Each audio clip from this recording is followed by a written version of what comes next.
వైఎస్ఆర్ కాంగ్రెస్ పార్టీకి I-PAC team pack up చెప్పేసినట్టుగా social మీడియాలో వార్తలు అయితే వస్తున్నాయి. అదేవిధంగా కొన్ని న్యూస్ పేపర్లలో కూడా రాతలు అయితే రాయేశారు. ఐప్యాక్ సేవలకు YSR Congress party goodbye చెప్పేసినట్టేనా? సోషల్ మీడియాలో పెద్ద ఎత్తున ఇదే ప్రచారం. కూటమితో దోస్తీ కట్టడంతోనే ఈ నిర్ణయమా అధికారికంగా ప్రకటించిన వైఎస్ఆర్ కాంగ్రెస్ పార్టీ, కానీ కార్యకర్తలు మాత్రం ఫుల్ జోష్లో ఉన్నారని చెప్పేసి ఒక ఆర్టికల్ కూడా సోషల్ మీడియాలో బాగా వైరల్ అవుతుంది. I-PAC Indian political action committee, దాని సేవలు వైఎస్ఆర్ కాంగ్రెస్ పార్టీ ఇక చాలు అనుకున్నట్లేనా? అధికారికంగా ప్రకటించకపోయినప్పటికీ వద్దు బాబోయ్ అని చెప్పేసి పక్కన పెట్టేసినట్టేనా? అంటే కొన్ని అనివార్య కారణాలతో ఇక వద్దని చెప్పేసి వైఎస్ఆర్ కాంగ్రెస్ పార్టీ భావించిందా అంటే, తాజా పరిణామాలు చూస్తుంటే సోషల్ మీడియా వేదికగా వైఎస్ఆర్ కాంగ్రెస్ పార్టీ కార్యకర్తలు, నాయకులు కొంతమంది చేస్తున్నటువంటి హడావిడిని బట్టి చూస్తే అక్షరాలా ఇది నిజమే అనేసి కూడా అనిపిస్తుంది. వైఎస్ఆర్ కాంగ్రెస్ పార్టీకి ఎనలేని సేవలు అందించే 2019లో వైఎస్ఆర్ కాంగ్రెస్ పార్టీ అధికారంలోకి రావడానికి ఐప్యాక్ పాత్ర ఎంతో కొంత అయితే ఉంది. పూర్తిగా లేకపోయినా ఎంతో కొంత అయితే ఉంది. ఈ విషయం మనకందరికీ తెలిసిందే. నాటి నుంచి నిన్న మొన్నటి వరకు కూడా ఈ ఐప్యాక్ టీం వైఎస్ఆర్ కాంగ్రెస్ పార్టీకి సేవలు అయితే అందించింది. పక్కా ప్రణాళికతో చేసే ప్రతి అడుగును 1కి 10 సార్లు ఆలోచించి మరి ఐప్యాక్ టీం అనేది చూసుకుంటూ ఉండేది. మన ఎన్నికల వరకు కూడా ఎన్నికల వ్యూహకర్త ప్రశాంత్ కిషోర్ గారు అలియాస్ పీకే అంటారు కదా, ఆయన చేతుల్లో పురుడు పోసుకున్నటువంటి ఈ ఐప్యాక్ సంస్థ దేశంలో ఎన్నో పార్టీలకు సేవలు కూడా అందించింది. ఇందులో గ్రాండ్ సక్సెస్ అయినవి కూడా ఉన్నాయి, అటర్ ఫ్లాప్ అయినవి కూడా ఉన్నాయి. అయితే ఈ ప్రశాంత్ కిషోర్ రాజకీయంగా రాణించాలని చెప్పేసి ఆయన బీహార్లో ఏదో ఒక పార్టీ పెట్టాడు, అక్కడ ఏదో చేసుకుంటున్నాడు. అదేవిధంగా దానికి ప్యారలల్గా కొన్ని రాజకీయ పార్టీలకు సైలెంట్గా వ్యూహకర్తగా కూడా పనిచేస్తున్నాడు.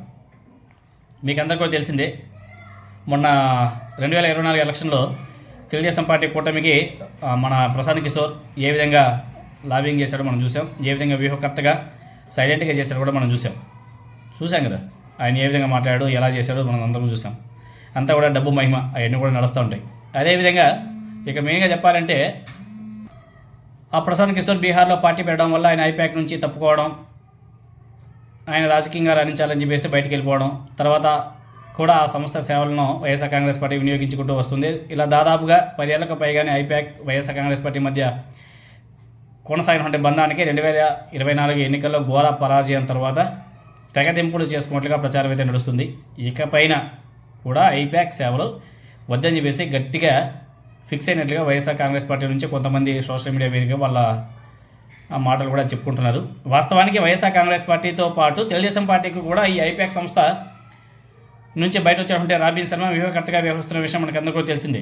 అయితే రెండింటికి ఇంచుమించు ఐప్యాక్ టీం నుంచి వచ్చేటువంటి టీం కావడంతోనే ఎక్కడో చిన్నపాటి ఇబ్బందులు పొరపచ్చులు వచ్చాయని చెప్పేసి తెలుస్తున్నాయి. అందుకే ఈ విషయంలో బాగా ఇబ్బందిగా భావించాలంటే వైఎస్ఆర్ కాంగ్రెస్ పార్టీ ఇక ప్యాకప్ చెప్పే విషయంలో ఉందని చెప్పేసి కూడా తెలుస్తుంది. ఆ ప్రచారం అయితే గట్టిగా కూడా నడుస్తుంది. ఇన్నాళ్ళ బంధానికి ఇప్పటివరకు చేసుకున్నటువంటి ఒప్పందాలను రద్దు చేసుకున్నట్లు కూడా వైఎస్ఆర్ కాంగ్రెస్ పార్టీ కార్యకర్తలు సోషల్ మీడియా వేదికగా షేర్ చేసుకుంటున్నారు. దీని మీద ఎలాంటి అధికారిక ప్రకటన లేదు, కానీ కార్యకర్తలు మాత్రం ఈ విషయాన్ని వెలుగులోకి తెచ్చి తెగ హ్యాపీగా ఫీల్ అవుతున్నారు. వాళ్ళే కాదు ప్రతి ఒక్కరు కూడా ఫీల్ అవుతూ ఉంటారు. చాలా గొప్ప విషయం. ఎందుకంటే ఈ ఐప్యాక్ టీం ప్యాకప్ చెప్పడం వల్ల వైఎస్ఆర్ కాంగ్రెస్ పార్టీకి మంచిదే జరుగుతుంది తప్ప చెడితే జరగదు అనేసి నా ఒపీనియన్. అదేవిధంగా YSR Congress party social media కార్యకర్తలు ₹5 పేటీఎం బ్యాచ్ అని చెప్పేసి ప్రచారం కావడానికి కారణం ఏంటి? ఐప్యాక్ సంస్థను జగన్మోహన్ రెడ్డి గారు వదిలించుకుంటేనే మంచిది. వైఎస్ఆర్ కాంగ్రెస్ పార్టీ కార్యకర్తల అవసరం లేదు అంటూ గేటు బయట వైఎస్ఆర్ కాంగ్రెస్ పార్టీ కార్యకర్తలు, గేట్ లోపల జగన్మోహన్ రెడ్డి గారు, పరదాల చాటున 3 ఏళ్ళు ఉన్నటువంటి జగన్మోహన్ రెడ్డి గారికి వైఎస్ఆర్ కాంగ్రెస్ పార్టీ కార్యకర్తలకు దూరం పెంచింది కూడా ఈ ఐప్యాక్ సంస్థ అని చెప్పేసి వైఎస్ఆర్ కాంగ్రెస్ పార్టీ నాయకులు, కార్యకర్తలు చాలామంది చెప్పారు. ఇప్పుడు జగన్మోహన్ రెడ్డి గారు కూడా గ్రహించినట్టుగా అనిపిస్తుంది. మోదీ ఓడించాడని చెప్పేసి కొంతమంది అంటారు వైఎస్ఆర్ కాంగ్రెస్ పార్టీని, కొంతమంది ప్రజలు చిత్తుగా ఓడించారని చెప్పేసి మరో వర్గం అంటుంది, కొంతమంది ఈవీఎంలతో గెలిచారని చెప్పేసి మరో వర్గం అంటుంది. ఎందుకు ఓడిపోయామో ఇప్పటివరకు కూడా కొంతమందికి అర్థం కాలేదు వైఎస్ఆర్ కాంగ్రెస్ పార్టీ. కానీ వీటి వెనుక ఉన్నదంతా కూడా ఐప్యాక్ సంస్థే. ఈ ఐప్యాక్ సంస్థ వెన్నుపోటు వైఎస్ఆర్ కాంగ్రెస్ పార్టీకి పొడిచింది అని చెప్పేసి కొన్ని పరిణామాలు చూస్తే మనకి చాలా స్పష్టంగా కూడా అర్థమవుతుంది. స్వతహాగా వ్యాపారస్తులైనటువంటి జగన్మోహన్ రెడ్డి గారితో ఐప్యాక్ సంస్థ ఋషిరాజ్ కూడా వ్యాపారమే చేశాడు. కొన్ని కోట్ల రూపాయలు వైఎస్ఆర్ కాంగ్రెస్ పార్టీ నుంచి తీసుకొని ఇంకేదో చేశారు. లాస్ట్ వైఎస్ఆర్ కాంగ్రెస్ పార్టీకి గట్టిగా వెన్నుపోటు పొడిచి తెలుగుదేశం పార్టీ అంటే కూటమి గెలుపుకి బాగా ఇండైరెక్ట్గా వాళ్ళ సహకారాలు కూడా అందించడం కూడా తెలుస్తుంది. అదేవిధంగా ప్రశాంత్ కిషోర్ ఏకంగా తన శిష్యురాలు ఎవరో తెలుసా, అపూర్వ, ఆమెను ముందు పెట్టి అనధికారికంగా తెలుగుదేశం పార్టీకి వైఎస్ఆర్ కాంగ్రెస్ పార్టీ డేటాను జగన్మోహన్ రెడ్డి గారి బలహీనతల సమాచారం కూడా ఇచ్చాడనేసి చాలామంది చెప్పుకోవడం జరిగింది.